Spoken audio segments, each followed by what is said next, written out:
Is Hunter Biden a national security threat? That's not a question that would come up before me, Congressman. You're the head of the National Security Division, so it seems sort of on the nose. It's not in my practice or experience to identify individuals not in my purview. and to We've label heard that before. any individual, an American citizen, or any individual as a national security threat. Well, you would certainly concede that if the adult offspring of the President of the United States or the Vice President were compromised, that would be a national security threat, right? We speak through our filings in court, and we speak through our actions in open court. So I would, okay, well, speak to this. Where's the laptop? In that position. Do you know where Hunter Biden's laptop is? Again, I'm not going to talk about any potential ongoing investigation as I sit here. Do you know where it is? I'm not going to talk about any ongoing investigation. You come here and you tell us you follow the facts and the law, but you can't even follow a laptop that you guys have had for 3 years. We follow the facts and the law, and we speak in open court about our cases. But you aren't speaking about this. But you know who is speaking about it? The whistleblowers from the FBI who've gone to Senator Grassley and said that you guys purposefully take any information that is derogatory about Hunter Biden and you go and rat hole it so that you never have to speak about it in any circumstance. But the good news is you're not the only ones with that laptop. So Patrick Ho was convicted of bribing government officials in Africa, and he gave $1 million to Hunter Biden. Are you familiar with that? I'm not going to speak about any ongoing investigation. Is that an ongoing? I can assure you is that an ongoing investigation? I'm not going to speak about any potential ongoing investigation. Don't you see that degrades the country's belief in you guys when you have whistleblowers saying that you're purposefully rat-holing this information, and then you come here and say you won't talk about it? I mean, you know, inside Hunter Biden's multi-million-dollar deals with a Chinese energy company, Washington Post, Matt Gaetz, Chinese elite paid $31 million to Hunter and the Bidens, Peter Schweitzer in the New York Post. Hunter Biden's business partner called Joe Biden the big guy in panicked messages. Do you guys call Joe Biden the big guy at the Department of Justice? So I think it's important to understand why we don't speak about cases outside of the courtroom. But by the way, I already know why. Sir, if I may answer the question. You know why you don't speak about it? Because it's about Hunter Biden. You guys have no problem leaking about other stuff, right? Like you got no problem going out and tagging parents at school board meetings as a national security threat. But when all of the facts and all of the law are before you regarding the corruption of Hunter Biden, you don't want to speak to that at all. And it's precisely why you've got folks that are talking to Senator Grassley about it. Bohai Harvest. So 10 days after Vice President Biden takes Hunter Biden to China, 10 days after this long toiling venture of Hunter Biden that can't get off the ground, 10 days after they go, he automatically gets approved. So for a deal in China with Bohai Harvest, have you guys looked into that? I'm not going to talk about any ongoing investigation. Well, you know who else is talking? Tony Bobolinsky. Tony Bobolinsky told the world that Joe Biden was cut in on a CCP energy deal that was orchestrated by Hunter Biden. Have you guys talked to Tony Bobolinsky? Again, we don't talk about ongoing investigations in settings such as this. So Joe Biden, how about this? Will you commit to a classified briefing on these matters? I'd certainly be happy to talk to you or any member of the committee about matters of national security. Okay, well, but is this a matter of national security? We do not talk outside of courtrooms about ongoing investigations. Well, is there an ongoing investigation of the annual fund dinner that happened where Joe Biden was Vice President of the United States and Hunter Biden holds his fund's annual dinner at the Chinese embassy? But in order to do that, in order to get the Chinese embassy to roll out the red carpet for Hunter Biden and to raise money for his fund, he had to go to the embassy 30 minutes before and have a one-on-one meeting with the Chinese ambassador. Do you think it's possible that that meeting might have jeopardized national security? I'm not going to comment about any potential or ongoing investigation. Well, here's the thing. It's pretty easy to see that Hunter Biden is compromised. I think every American knows that's a threat to national security. I think we're watching a crime spree in progress that Hunter Biden is orchestrating. And one has to wonder, what are the Chinese getting for the tens of millions of dollars that they're cutting the Biden family in on? What is the Chinese Communist Party getting as a result of cutting in 10% for the big guy?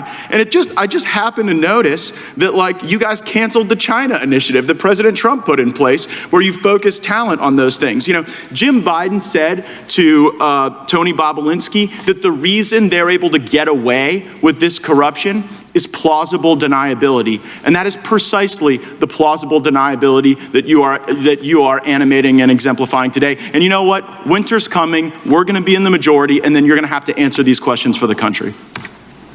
I yield back. Gentleman's time has expired. For what Madam Chair? purpose does Mr. Cicilline seek recognition? I have several unanimous consent requests.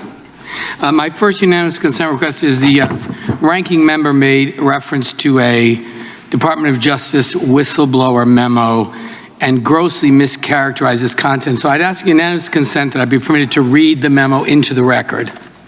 So ordered. Object. You object to? You have your own 5 minutes. Yeah. You object to reading into the record the memo that was, okay. Not if you do it on your time. Motion is heard. Then I ask unanimous consent that the document that the Republicans were afraid to have be read aloud be introduced into the record. Without objection. I have unanimous consent request that a document, a PolitiFact head with a heading, "No, the federal government isn't using the Patriot Act to treat parents like domestic terrorists," be introduced into the record. Madam Chair, point of order. Unanimous consent is limited to describing the document. Which I am doing right now. Madam Chair, I have the floor. And the document. Hold on, guys. Okay. I'm asking unanimous consent that the document Headline? entitled, "No, the federal government isn't using the Patriot Act to treat parents like domestic terrorists," be made a part of the record. Without objection. I have unanimous consent request that a document entitled "McCarthy's False Claims that Garland Called Parents Terrorists" be made a part of the record. So ordered. Without objection. Document entitled "Attorney General Never Called Concerned Parents Domestic Terrorists" be made a part of the record. Without objection. And finally, a fact check that reads, "Kevin McCarthy keeps repeating false claim that Attorney General called parents terrorists for wanting to attend school board meetings," be made part of the record. Without And I objection. have unanimous consent request that my Republican colleagues read these documents and stop making a false claim. Good luck with that. The gentleman has just impugned our integrity.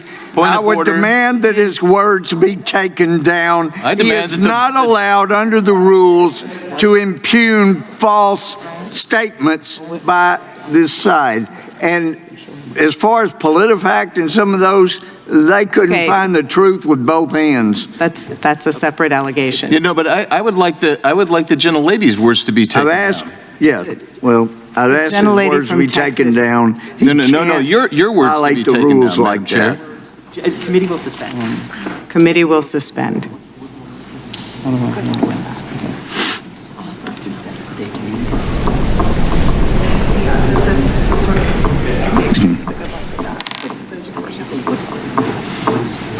I'm sorry, were they intending to read it?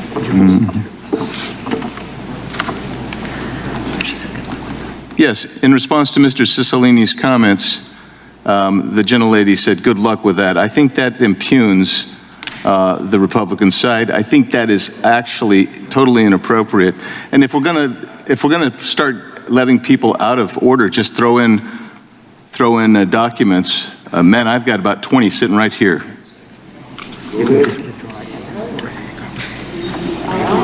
I'll withdraw the comment. Thank you. And now we'd like to recognize Ms. Jackson-Lee. Well, we've got to have a ruling on my request that the gentleman's words be taken down. Where he said we make false statements. Reading the head. Madam Chair, Yes, Mr. Raskin. as I understand the gentleman's point, he said that the gentleman from Rhode Island had impugned his false statements, and perhaps the gentleman from Rhode Island would just say he does not impugn his false statements. I don't think Mr. Gohmert made any statements. I think the report were reporting to this committee the headlines of 5 documents that said those claims are false. Those are what the documents say. I'm not going to change the words of the documents. And I'm not impugning them. I'm simply putting into the record those documents that in fact refute the claim. The gentleman said that the ranking member grossly mischaracterized the statements, and That is not a breach of decorum. I think it is an accurate it is. statement. Well, it's In my not an opinion, he accurate grossly statement. mischaracterized the contents of the DOJ memo. That's absolutely It appropriate. impugns intention. No, it does not impugn. It doesn't say anything about his intention. You've gotten so used to making statements that are outside the rules of decorum that you don't even recognize when you do. You can't just constantly malign people on this side of the aisle. Madam Chair, are you prepared to rule? Madam Chair.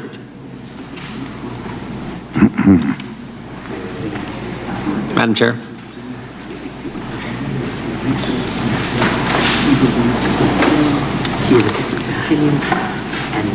Can the gentleman from Rhode Island rephrase to make clear that this is a difference of opinion with respect to?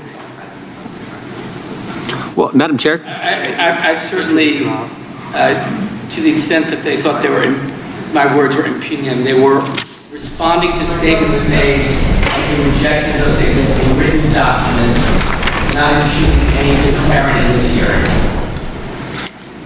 Madam Chair. But I don't think that our rules require me to accept assertions without challenging them. That's exactly what a committee process is about. And I am not going to limit my right to challenge claims that are made appropriately, which I believe I did. That is outside the bounds for any member to just take over time and start impugning other people making false statements. I don't think there was anybody impugning anybody. I think we were challenging the claims that were made. I'd ask that the chair allows a request for unanimous consent. It doesn't allow you to start mischaracterizing what you allege or